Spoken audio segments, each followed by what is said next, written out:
El Salmo 66. Vamos a leer todo el Salmo. Al músico principal, cántico, Salmo. Aclamad a Dios con alegría toda la tierra. Cantad la gloria de su nombre. Poned gloria en su alabanza. Decid a Dios, cuán asombrosas son tus obras. Por la grandeza de tu poder se someterán a ti tus enemigos. Toda la tierra te adorará y cantará a ti. Cantarán a tu nombre. Venid y ved las obras de Dios. Temible en hecho sobre los hijos de los hombres. Volvió el mar en seco. Por el río pasaron a pie. Allí en él nos alegramos. Él señorea con su poder para siempre. Sus ojos atalayan sobre las naciones. Los rebeldes no serán enaltecidos. Bendecid pueblos a nuestro Dios y hacer oír la voz de su alabanza. Él es quien preservó la vida a nuestra alma y no permitió que nuestros pies resbalasen. Porque tú nos probaste, oh Dios, nos ensayaste como se afina la plata, nos metiste en la red, pusiste sobre nuestros lomos pesada carga, hiciste cabalgar hombres sobre nuestra cabeza, pasamos por el fuego y por el agua y nos sacaste a abundancia. Entraré en tu casa con holocaustos, te pagaré mis votos, que pronunciaron mis labios y habló mi boca cuando estaba angustiado. Holocaustos de animales engordados te ofreceré, con sahumerio de carneros, te ofreceré en sacrificio bueyes y machos cabríos. Venid, oíd todos los que teméis a Dios, y contaré lo que he hecho a mi alma. A él clamé con mi boca y fue exaltado con mi lengua. Si en mi corazón hubiese yo mirado a la iniquidad, el Señor no me habría escuchado, mas ciertamente me escuchó Dios. Atendió a la voz de mi súplica. Bendito sea Dios, que no echó de sí mi oración, ni de mí su misericordia. Amén. Esa es la palabra de Dios, tan perfecta, tan alentadora para nosotros en este día. Vamos a orar. Padre, enséñanos, te pedimos de tu palabra. Señor, danos oídos para oír, corazones dispuestos a recibir tu palabra. Quita las distracciones, Señor. Ayúdanos a seguir adorándote en la manera en la cual escuchamos la predicación de tu palabra. En nombre de Cristo. Amén. Por lo que hemos estudiado en los Salmos y por lo que vemos en toda la Biblia, podemos decir sin lugar para duda alguna que el Hijo de Dios debería alabarle. Tal vez no hay nada menos controversial que pueda decir para empezar un mensaje. El cristiano debería alabar a Dios. Pero por favor piensa en la pregunta, ¿por qué? ¿Por qué alabamos a Dios? Ya dije, sabemos que es lo que debemos hacer como cristianos, ya no nos queda la duda. En el Salmo anterior, Salmo 65, estudiamos de la abundancia de Dios. Es abundante en su gracia, su poder, sus bendiciones. Y me imagino que todos los cristianos entienden, por lo menos intelectualmente, que deberían alabar a Dios. ¿Pero por qué? Y la Biblia nos da diferentes razones, por supuesto, entre las cuales tal vez la más importante es que simplemente Él lo merece. Si no por ninguna otra razón, Él merece la alabanza. Pero también vemos otras facetas de esta verdad en la Biblia. Otras razones por las cuales Dios merece la alabanza. Por ejemplo, ese Salmo 66, aquí vemos el mismo tema de la alabanza, pero el enfoque es diferente. El salmista aquí muestra que parte del propósito de la alabanza es para que todo el mundo conozca a Dios. Por eso vemos una frase repetida aquí en esos versículos. El versículo 5, venid y ved las obras de Dios. El versículo 16, venid, oíd todos los que teméis a Dios. Porque sabemos que todos en este mundo deberían alabar a Dios, pero nadie puede alabar a Dios si no lo conoce primero. Entonces nosotros que conocemos a Dios, le alabamos en parte para que otros le conozcan, para que otros vengan y vean, para que otros vengan y oigan quién es Dios, para conocerle, para que también le puedan alabar. Entonces, como cristianos, esta es una de nuestras prioridades. Por medio de nuestro testimonio, por medio de nuestras bocas, adorar a Dios, alabarle, para que otros le conozcan. Un propósito de la alabanza a Dios es para que todo el mundo le pueda conocer. Vemos primero en este salmo que la creación de Dios le alaba para que todos le conozcan. La creación lo hace primero. En muchos salmos vemos una descripción de la naturaleza, del mundo que Dios ha creado. Y tiene mucho sentido porque cuando pensamos en David, que escribió muchos salmos, David era, antes de ser rey, un pastor de ovejas. David pasaba mucho tiempo en el campo, en la naturaleza, y tiene mucho sentido que se enfoca mucho en la naturaleza, pero fíjense que ningún salmista se enfoca en la naturaleza simplemente porque está bonita o para idolatrarla como muchos hoy en día, sino como un enfoque en la grandeza de Dios y un enfoque en cómo conocer a Dios. La creación misma alaba a Dios porque Él es su creador. Y claro, el mundo natural, el mundo creado no alaba a Dios con la boca como el ser humano. En ese salmo, así como nosotros vemos muy claramente que la creación sí alaba a Dios. Por ejemplo, versículos 1 y 2 otra vez. Aclamar a Dios con alegría toda la tierra. Cantar la gloria de su nombre. Poner gloria en su alabanza. Toda la tierra dice, toda la creación de Dios, seres humanos sí, pero también toda la creación debería aclamar, cantar a Dios con alegría. Y fíjense que es no solamente cantar, aclamar, es aclamar a Dios, porque Él es quien merece eso, porque Él hizo todo. Dios creó todo, y por eso la alabanza es dirigida a Él. No alabamos a la tierra porque está bonita, alabamos al Dios quien creó la tierra. La tierra misma es mandada a cantar la gloria de Dios. La creación muestra el poder de Dios, su sabiduría, sus atributos. En el contexto entonces, en el versículo 3, las asombrosas obras de Dios tienen que ver con su creación. La grandeza de su poder hace que sus enemigos a veces se sometan a Él. Y el versículo 4 dice, toda la tierra te adorará y cantará a ti, cantarán a tu nombre. Toda la tierra, toda la creación debería adorar y cantar a Dios. Ese pasaje nos recuerda tal vez el Salmo 19. Vamos a leer el Salmo 19, versículos 1 a 6. Otro ejemplo en los salmos de la creación misma alabando a Dios. Salmo 19, versículos 1 a 6. Los cielos cuentan la gloria de Dios y el firmamento anuncia la obra de sus manos. Un día emite palabra a otro día y una noche a otra noche declara sabiduría. No hay lenguaje ni palabras ni oír su voz. Por toda la tierra salió su voz y hasta el extremo del mundo sus palabras. En ellos puso tabernáculo para el sol. Y como esposo que sale de su tálamo se alegra cual gigante para correr el camino. De un extremo de los cielos de su salida y su curso hasta el término de ellos. Y nada hay que se esconda de su calor. Si los cielos, la creación cuenta la gloria de Dios, anuncia sus obras.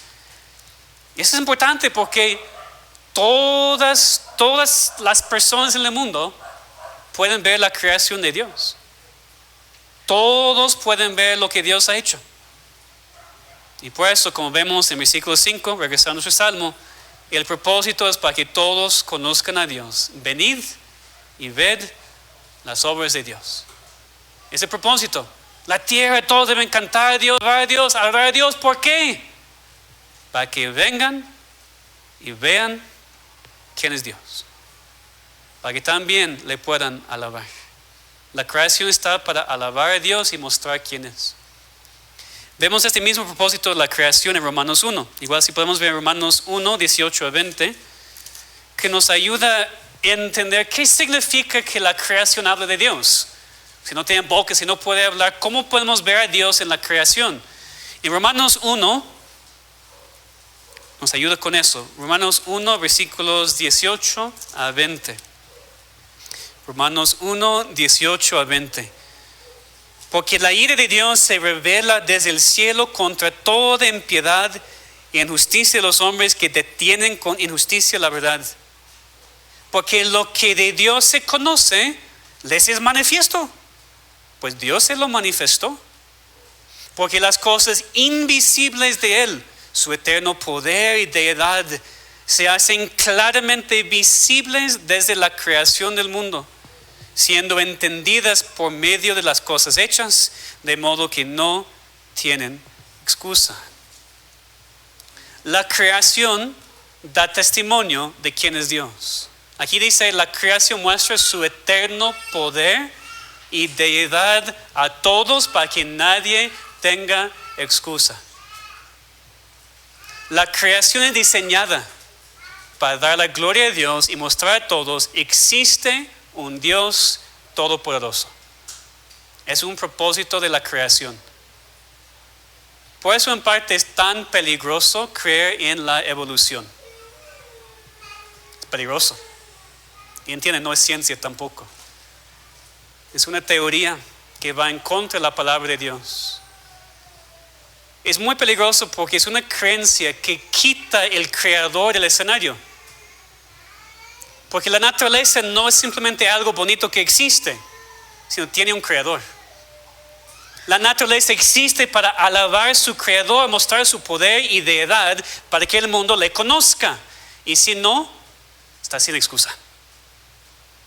Entonces la gente puede escoger a creer en un proceso impersonal de selección natural, porque le ayuda a no pensar en Dios.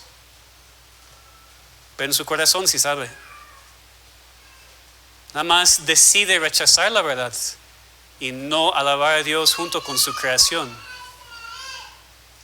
Ahora entonces lo más importante es si tú has hecho caso a lo que dice la creación.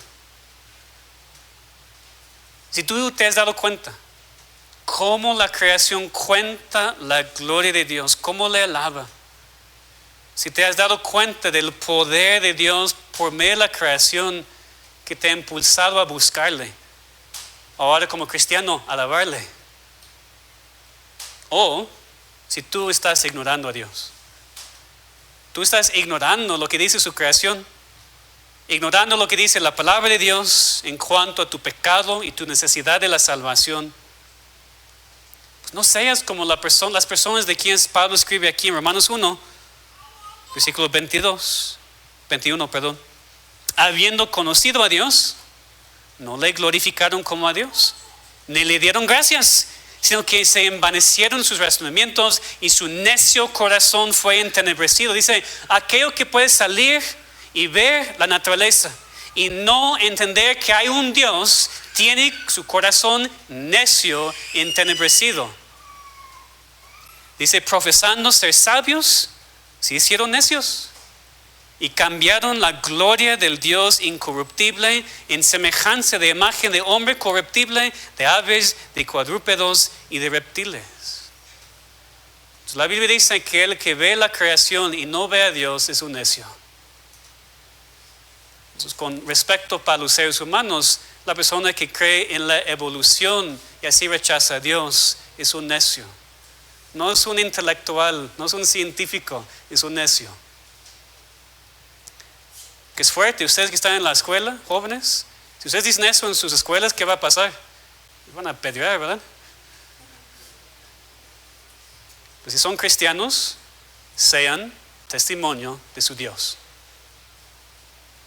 O no digas que eres cristiano. Porque ¿qué dice el Salmo? La creación existe para alabar a Dios. Nosotros deberíamos ayudar a otros a ver en nosotros, en la palabra, en la creación, quién es nuestro Dios para que sean salvos y no continúen en su necedad. Queremos que todos sean rescatados de eso. Entonces, no ignores la gloria de Dios, no ignores tu necesidad de Él. Busca a Dios, busca su salvación para que tú también le puedas conocer y alabar. Entonces, la creación de Dios le alaba para que todos le conozcan. Pero el resto del Salmo se enfoca más en los seres humanos, en nosotros. Las criaturas de Dios le alaban para que todos le conozcan. Me refiero aquí a los seres humanos, la creación especial de Dios. Y el salmista explica cómo nosotros alabamos a Dios para que los demás le puedan conocer en dos partes. Primero, vemos la alabanza del pueblo de Dios en general, sus hijos, y después el Hijo de Dios individual en los últimos versículos del Salmo. Entonces, vemos primero que el pueblo de Dios en general alaba a Dios para que otros le conozcan. En versículos 5 a 12, si regresamos al Salmo 66, versículos 5 a 12, el salmista usa la historia del pueblo de Dios, en su contexto el pueblo de Israel, para mostrar cómo alabarle, cómo alabar a Dios. Versículo 5 tenemos nuestra clave otra vez: venid y ver las obras de Dios. El pueblo de Dios da testimonio para que la gente pueda venir y ver lo que Dios ha hecho. Dice que son hechos temibles o hechos admirables, es más la idea aquí. Hechos que inspiran alabanza, cosas que Él ha hecho para los hijos de los hombres, específicamente para sus propios hijos amados. Y podemos pensar en general, Dios ha hecho muchas cosas, muchos hechos, muchos actos, pero aquí el salmista se enfoca en Israel. Versículo 6, volvió el mar en seco, por el río pasaron a pie. ¿A qué se refiere? Pues dos cosas posibles: o cuando Dios abrió el mar rojo y pasaron en tierra seca, o cuando Dios hizo lo mismo en el río Jordán para que pudieran también pasar en tierra seca a la tierra prometida. Entonces, cualquiera de los dos, el salmista está diciendo: hemos visto hechos admirables para con nosotros, el pueblo de Dios. Volvió al mar en seco para que pasáramos a pie por el río, no nadando, no en barcos, sino caminando en tierra seca por medio del agua. ¿Y por qué Dios hizo eso? Primero, para que pudieran pasar, por supuesto, pero también para que los demás habitantes de la tierra pudieran ver la gloria y el poder de Dios. Sabemos eso porque cuando los judíos cruzaron el Mar Rojo, ¿quién estaban viendo? Los egipcios. Hasta les persiguieron y Dios mató a todos. Igual, cuando pasaron el río Jordán, los habitantes en Canaán también vieron lo que estaba pasando, porque recuerden que Rahab dijo a las espías: sé que Jehová os ha dado esta tierra, porque el temor de vosotros ha caído sobre nosotros, y todos los moradores del país ya han desmayado por causa de vosotros. Entonces Dios hizo eso para que los demás pudieran ver su gloria y su poder. Mostró su poder para con las naciones, versículo 7. Él señorea con su poder para siempre. Sus ojos atalayan sobre las naciones. Los rebeldes no serán enaltecidos. Igual podemos pensar en Israel y cómo conquistaron a las naciones en la tierra de Canaán. Dios mostrando su poder a través de su pueblo. Y en versículo 8 regresamos al tema del Salmo. Bendecid, pueblos, a nuestro Dios, y haced oír la voz de su alabanza. Alabamos a Dios, pero también queremos que otros oigan nuestra alabanza para que puedan conocer a nuestro Dios. Después el salmista habla más en general sobre el pueblo de Dios, lo que había pasado, versículo 9. Él es quien preservó la vida de nuestra alma y no permitió que nuestros pies resbalasen. Dios sí los probó, versículos 10 a 12, y fíjense: nos ensayaste como se afina la plata, nos metiste en la red, pusiste nuestros lomos pesada carga. Escuchen versículo 12: hiciste cabalgar hombres sobre nuestra cabeza. ¿Has pasado por días así? Es como hombres con caballos así sobre la cabeza. O dice: pasamos fuego y agua. Hay días así, semanas y meses y hasta años así a veces. ¿Quién ha hecho eso? ¿La mala suerte? ¿Tus papás porque no son muy buenos papás? ¿O tal persona que no es lo que...? No. Si somos hijos de Dios, Dios ha hecho eso. Nos ha probado para que Él reciba la gloria a través de cómo reaccionamos. Entonces ya viene el caballo para cabalgar sobre tu cabeza y empiezas a blasfemar el nombre de Dios. Pues no. O te desvías y te apartes de Dios porque no quiero eso. Eso no trae alabanza a Dios. Es cuando te quedes en la prueba y pasas por el fuego y pasas por el agua, porque dice Isaías: cuando pasas por el agua, yo voy a estar contigo, y por el fuego también no te va a consumir. Dios hace eso para que Él reciba la alabanza a través de nuestras vidas. Nos metió en la red, nos hizo pasar por momentos muy difíciles. Cuando pases por las aguas, yo estaré contigo, y si por los ríos no te anegarán, cuando pases por el fuego, no te quemarás, ni la llama arderá en ti. Porque Dios nunca te promete que no vas a pasar por el fuego. Esa es la herejía del evangelio de la prosperidad. Que ya no vas a pasar por pruebas como cristiano. Incorrecto. Dios nunca te promete que no vas a pasar por el agua o por el fuego. Lo que te promete es que va a estar contigo y va a ayudarte a salir al otro lado. Porque si no pasas por pruebas, ¿cómo alabas a Dios? ¿O para qué alabes a Dios? Pero cuando pases por todo eso y duele y está fuerte, pero reaccionas como cristiano, ¿quién recibe la gloria? Nuestro Dios. Y ese es el propósito. Ese es el propósito. Y Dios no nos deja así, porque fíjense en el versículo 12 cómo termina. Te hiciste cargar hombres sobre nuestra cabeza, pasamos por el fuego, por el agua, y nos sacaste a abundancia. Nos sacas del fuego. No nomás nos sacas al fuego a donde no hay fuego. Nos saca a abundancia. ¿Millones de pesos? No necesariamente. Pero como vimos en el salmo anterior, Dios nos llena de bendiciones cada día. Dios no solamente te saca de tu prueba, Dios te pone en abundancia. En su tiempo, por supuesto. En su voluntad. Pero siempre nos saca, la idea aquí es un lugar de abundancia. Es lo mismo que dice el Salmo 23:5. Mi copa está rebosando. Es lo mismo. Así es Dios cuando nos rescata de la prueba. Nos lleva a un lugar de abundancia en Él, para que estemos llenos y rebosando de Él y sus bendiciones. Y por eso podemos alabarle. Porque aunque nos hace pasar por el agua, por el fuego, después nos saca a un lugar de abundancia. Pero en versículos 13 al 20 el tono cambia un poquito. El salmista, en vez de hablar en términos generales del pueblo de Dios, ya habla en términos personales. Porque dice, entraré en tu casa, pagaré mis votos, te ofreceré en sacrificio, contaré, clamé, etc. Todo es en primera persona. Es muy interesante, ¿no? Porque por un lado somos muy individualistas, naturalmente, y tal vez no nos cuesta tanto trabajo alabar a Dios en privado, en la experiencia personal. Tal vez nos cuesta más trabajo venir a la iglesia a adorar a Dios juntos. Eso puede ser la lucha para algunas personas, claro. Pero por otro lado, esta parte del Salmo que nos dice que es personal, nos ayuda a no escondernos en la iglesia. No escondernos como simplemente soy parte del pueblo de Dios en general. Sino necesitamos nuestra propia experiencia con Dios, que merece la alabanza, para que podamos dar testimonio personal de lo que Dios ha hecho. Es decir, es fácil pensar en la responsabilidad de la iglesia. Porque la iglesia, como está allá, en general, ¿no? La iglesia, la responsabilidad de la iglesia alabar a Dios, la responsabilidad de la iglesia dar buen testimonio de Dios. Pero ¿tú testimonio? ¿O tú alabanza? Porque es personal también.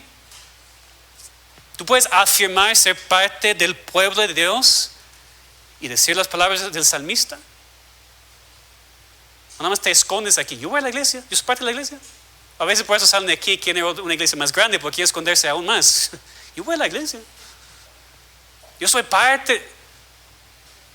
¿Es personal para ti? Primero el salmista aquí habla de su adoración a Dios en versículos 13 a 15. Entraré en tu casa con holocaustos, sacrificios, ¿no? Te pagaré mis votos. Habla aquí de holocaustos, animales. En su tiempo así era la adoración a Dios, con sacrificios en el templo y todo. Está hablando aquí de cómo él personalmente estaba adorando y alabando a Dios, con labios y también con acciones. No solamente lo dijo, sino también ofreció sacrificios, y muchos también, porque dice bueyes y machos cabríos, una abundante alabanza, una abundante ofrenda, no lo más mínimo, sino de corazón dando a Dios lo que merecía, alabando a Dios con lo que tenía. Pero la razón de su alabanza Y la razón de su adoración es lo que hemos visto en todo ese Salmo, versículo 16. Venid, oíd todos los que teméis a Dios. David estaba adorando a Dios hasta en lo personal para que otros podían venir y ver y oír de quién es su Dios. Vengan y oigan los que temen a Dios. Así que nunca olviden que nuestra alabanza a Dios y el testimonio que damos no solamente para el mundo, para que sea salvo, sino para los cristianos en la misma iglesia local. Porque hermanos, no todos vienen los domingos bien contentos y animados. No siempre venimos preparados para adorar a Dios o para alabar a Dios. A veces venimos cargados, bien cargados. Y nos ayuda muchísimo ver a mi hermano a mi lado cantando a plena voz, con sonrisa en su cara, gozo en su corazón. Tal vez también está luchando, pero está alabando a Dios con los labios y te ayuda a ti. Me ayuda a mí. Cuando escucho a ustedes cantar, cuando veo a ustedes cantar, también me anima. Esa es parte de la razón por estar en la iglesia, animarnos para que hasta los que temen a Dios pueden venir y oír y recordar quién es su Dios, porque a veces olvidamos, ¿verdad? Olvidamos quién es nuestro Dios. Entre semana como que Dios como baja en estatura, como sí tengo a Dios, pero no me ayuda tanto, como que sea un Dios pequeño.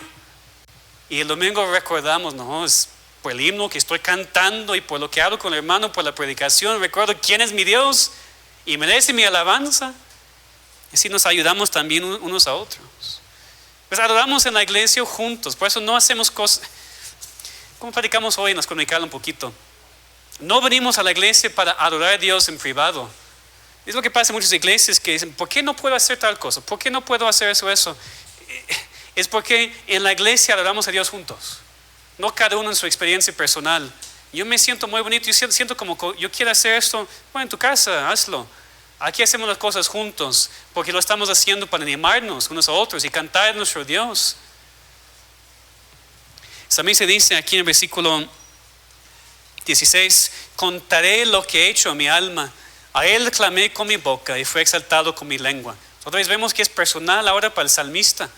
No está hablando simplemente de lo que Dios hizo para Israel hace tiempo. Contaré lo que he hecho a mi alma, lo que he hecho no solamente lo que he hecho para mi iglesia o para mis papás o para tal persona en la iglesia. Yo puedo contarte lo que Dios ha hecho en otra persona. Yo quiero contar lo que Dios ha hecho en mi vida. Pero eso requiere entonces que Dios ha hecho algo en tu vida. Porque si no, no tienes nada que decir. Dios tiene que ser tu Dios. Tal vez es la aplicación más importante aquí.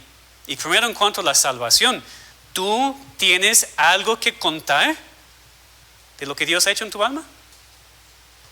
¿Dios te ha salvado a ti de tus pecados? Porque no es suficiente crecer en una familia cristiana. Bueno, mis papás son salvos, por eso seguro que yo también.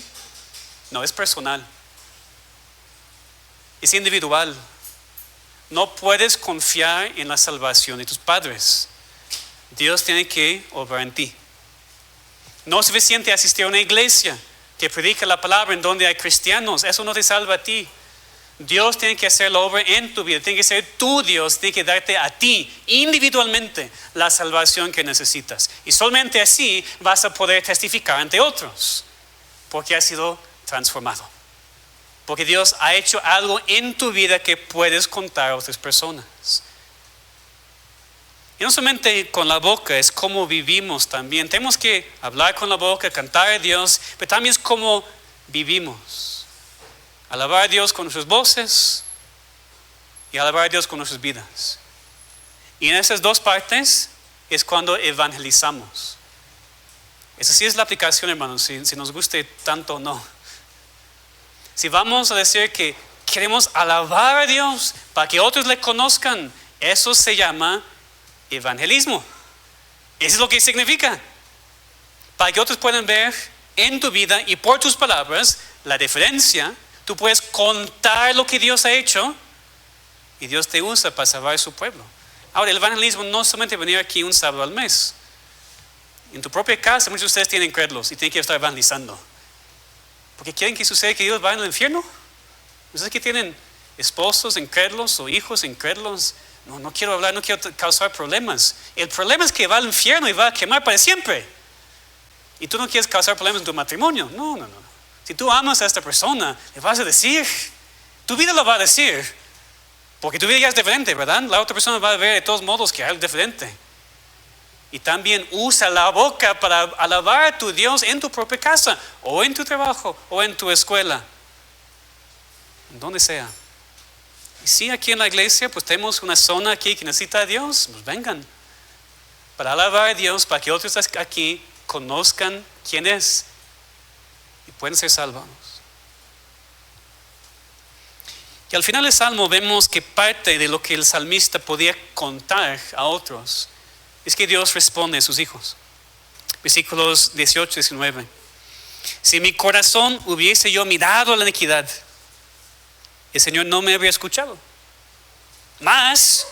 Pero ciertamente me escuchó Dios, atendió a la voz de mi súplica. Entonces primero el salmista explica lo que pudiera suceder, el obstáculo que pudiera surgir en la comunión entre el cristiano y su Dios. Si guardamos iniquidad, si andamos en pecado no arrepentido, eso estorba nuestra comunión con Dios. Dice que Él no escucha. Pero en este caso, con el salmista, no es lo que pasó. El salmista no estaba guardando el pecado y por eso Dios lo oyó. Porque dice, vemos cómo está escrito, ¿verdad? Si mi corazón hubiese yo mirado la iniquidad, el Señor no me habría escuchado, mas ciertamente me escuchó Dios. Entonces el salmista dijo, no estoy viviendo en pecado.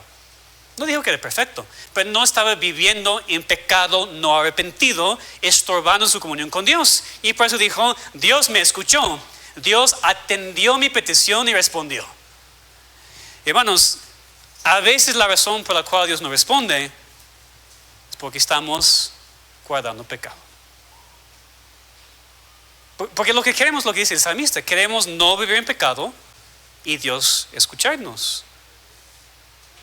Pero fíjense la fuerza de eso, hermanos, porque dice que nuestras oraciones sí pueden ser estorbadas por el pecado. Hay algo que sí puede estorbar nuestra comunión con Dios. Cuando dice miramos la iniquidad, que significa guardar el pecado, vivir conscientemente en pecado sin el deseo de arrepentirnos, Dios no va a oír la oración. Eso no es porque ya hemos perdido la salvación, no. Y tampoco Dios ha dejado de amarnos, pero Dios es santo. Y cuando intentamos acercarnos a Él para pedirle por cosas que queremos, pero viviendo en rebeldía en contra de sus mandamientos, pues hermanos, eso no funciona. Es que nos examinemos, ¿verdad? Para estar seguros que así como el salmista aquí podemos decir que no estoy guardando iniquidad y por eso tengo la confianza de que Dios me oye. No sé, ¿sientes que tus oraciones están siendo estorbadas? A veces personas dicen que la ilustración con mis oraciones no pasa en el techo, ¿no? Como que parece que Dios no está respondiendo a tus peticiones. Tal vez es porque estás viviendo en pecado. ¿Por qué esperas que Dios responda a ti cuando no quieres obedecerle? Muchos vienen a la iglesia porque quieren algo. Tal vez es la más grande razón por la cual personas vienen a la iglesia. Tengo problemas en mi matrimonio, con mis hijos, mi economía, lo que sea. Pues voy a la iglesia y voy a buscar la solución. Pues qué bueno que vienen. Pero muchos también malentienden. Porque eso no es supersticioso aquí. No es que tú vienes y Dios va a arreglar tus problemas. Si quieres que Dios escuche tu oración, primero tienes que ser salvo. Porque Dios no escucha ninguna oración de ningún incrédulo. ¿Por qué? Ellos están en sus pecados y Dios es santo y no hay reconciliación, pues no puedes acercarte a Dios. A veces nuestros seres queridos incrédulos nos piden a nosotros orar a Dios, ¿verdad? Porque se dan cuenta que no está funcionando para ellos.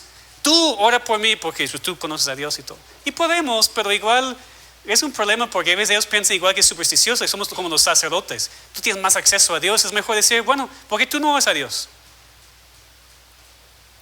Y para orar a Dios, te digo lo que necesitas. Y entonces, en vez de nada más decir, sí, voy a orar por ti. No. Comparte el evangelio con la persona. ¿Verdad? En vez de dejarle engañado, que va a pensar que Dios va a escuchar aquí y responder a esta persona y como que mejor decir, mejor que yo te digo cómo puedes orar a Dios. Pero ya como cristianos igual no perdemos la salvación, Dios no deje de amarnos, pero el pecado estorba la comunión.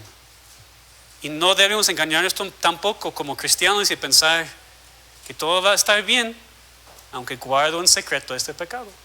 O tal vez no es tan secreto, pero lo guardamos. Primero, arrepiéntete, regresa a Dios, regresa a la comunión íntima con Dios antes de esperar que responda a tus peticiones. Y el Salmo concluye en el versículo 20.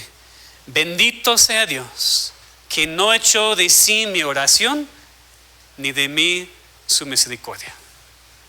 Entonces, cuando tenemos esta comunión, Dios nos oye y responde. ¿Qué debemos hacer? Alabarle. Bendito seas Dios, porque no merezco nada de eso, pero por Cristo, por mi salvación, lo he recibido. Entonces, nuestra alabanza como cristianos actúa como testimonio para que otros conozcan a Dios. Pues no solamente que sí, debería alabar a Dios, claro que sí, pero ¿por qué? Para que otros le conozcan. Así como la creación lo hace, deberíamos alabarle en todo tiempo. Contar lo que ha hecho en su pueblo, sí, pero también en nosotros. Varias aplicaciones. Una de las maneras en las cuales hacemos esto es por medio de cantar. Aquí leemos de la creación cantando. Pero ¿cuánto más nosotros podemos cantar porque tenemos labios y razonamiento para decir palabras? ¿Cuánto más nosotros que tenemos labios y bocas deberíamos cantar a Dios? Históricamente el pueblo de Dios siempre ha sido un pueblo que canta con alegría y gozo. Y no solamente habilidad musical, eso es lo menos importante. Como dije en la clase hoy, yo estoy convencido de que una falta de educación musical en nuestros países es resultado directo de tener una cultura católica romana en vez de protestante. La gente que no puede leer música, no sabe nada de la música. Bueno, porque Dios nos ayude a enseñar a nuestros hijos a alabar a Dios como deberían. Pero el cristiano quiere cantar, ese es el punto. Es una manera en la cual cantamos a Dios, alabamos a Dios. Y debemos cantar de todo corazón aquí en la iglesia, sin importar la calidad de nuestras voces. Esa no es la parte importante para nada. Y varones, ustedes especialmente, no sean cobardes. Levanten sus voces a Dios para adorarle. Sean ejemplo en esa iglesia de cómo cantar. No musicalmente, ¿no? Cómo alabar a Dios. Papás, sean ejemplo a sus hijos de cómo cantar a Dios. Porque muchas veces, ¿cómo crecimos? Nuestros papás cantaban. Bueno, no estaban en la iglesia, ¿verdad? Pero en iglesias, ¿no? A veces en Estados Unidos los papás no cantan, tienen miedo, ¿verdad? Vergüenza. Entonces, los hijos tampoco, y como eso es nada más para las mujeres cantar. ¿No? Varones, que levantemos sus voces aquí en la iglesia, sin miedo, sin pena, para alabar a nuestro Dios. Y todos, por supuesto, las mujeres cantan más bonito, parece, ¿verdad? Entonces también ustedes, todos los jóvenes, niños, tenemos adoración familiar, ¿verdad? O deberíamos, para nuestros hijos también, aprendan los himnos y pueden cantar con nosotros aquí en la iglesia, poco a poco, mientras crecen, por supuesto. Esa es parte, tenemos que dar un ejemplo y que la familia lo haga, juntos en la iglesia, alabando a Dios, cantando a Él. El cantar es para todos, juntos, adorando, alabando a Dios. Y no es malo sentir la emoción cuando cantamos. No es malo sentir la emoción en cualquier parte del culto. Claro que vamos a sentir algo, deberíamos. Es solamente que el enfoque no debería estar en nosotros, sino en Dios. Ese es el problema. El problema es cuando nuestras emociones se convierten en algo que se enfoque en nosotros mismos en vez de alabar a Dios. Y el problema es cuando otros ven nuestras emociones y en vez de ver y oír a Dios, nada más se enfocan en nosotros. ¿Por qué está llorando tanto? ¿Por qué está bailando tanto? Aquí no, ¿verdad? ¿Pero por qué está haciendo eso? Y es una distracción. Pues si alabamos a Dios para que otros vengan y vean quién es, que no distraigamos de esta parte. Lo importante es la alabanza, por medio de cantar en cualquier otra forma, en contenido y también que glorifica a Dios, lo más importante. Pero antes de concluir el mensaje y salir pensando en cómo podemos alabar más a Dios y dar testimonio de quién es, quiero dar la oportunidad para que todos pensemos en si realmente conocemos a ese Dios y somos salvos por su gracia. Ese es primero. Necesitamos entender el sacrificio de Cristo. Como aquí leemos de sacrificios, holocaustos, y ya no tenemos eso. Pero ¿por qué esas cosas existían? Para apuntar a ese Cristo. El salmista aquí está profetizando de Cristo, quien hizo este holocausto por nosotros, el sacrificio perfecto. Entonces, primero, si no conoces a Cristo, no puedes alabar a Dios.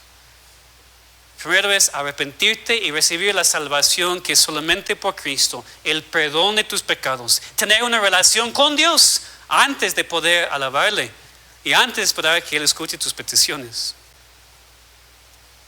Y cristiano, ora como el salmista aquí, confiando que Dios no va a rechazar tu oración.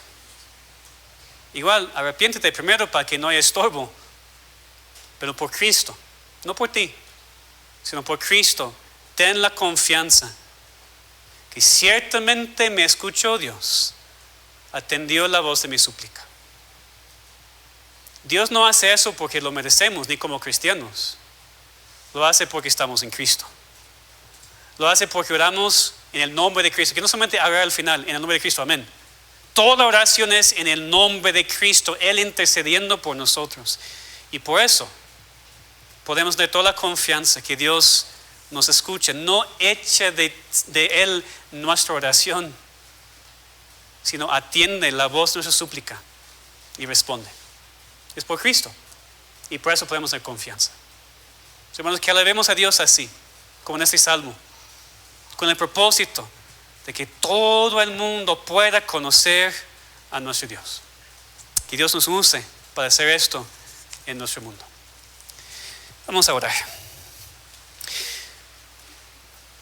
Padre, te damos cuenta, Señor, que nuestras palabras no son suficientes, no son pues todo lo que tú mereces, Señor. Queremos alabarte, queremos adorarte. Muchas veces nuestras palabras parecen muy débiles. Pero te pedimos, Señor, que de acuerdo con ese salmo, que a través de nuestras bocas y también a través de nuestras vidas podamos alabarte, testificando de quién eres, para que otros vengan y vean y oigan y puedan conocer a nuestro Dios.